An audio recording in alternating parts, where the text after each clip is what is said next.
Hey guys, good morning. It's Tony. I just wanted to compare a little bit with Intel and AMD, and a lot of people like AMD because it's basically the new microchip maker, and they're making a crap ton of money and stuff, whatever, right? But Intel's networking division actually makes more revenue than AMD by itself, which is crazy. And the only reason Intel is actually on its lows is because, let's be honest, it's because it's run by a bunch of boomers, right? Like, it's just run by a bunch of old people. Like, it's a legacy company, which is the bad part.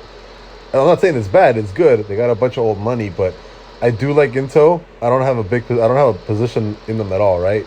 Um, I do like Intel long term, though. I do not think it's gonna stay here, as long as they change their management. Unfortunately, boomers need to either get fired or quit or die off from Intel. It sounds bad to say, but that's the only reason why I would be pretty long on Intel, because the amount of money and revenue they bring in over AMD is insane. And as of right now, I would more than likely buy Intel over AMD, 100%. Just because I do think that Intel will eventually get new management.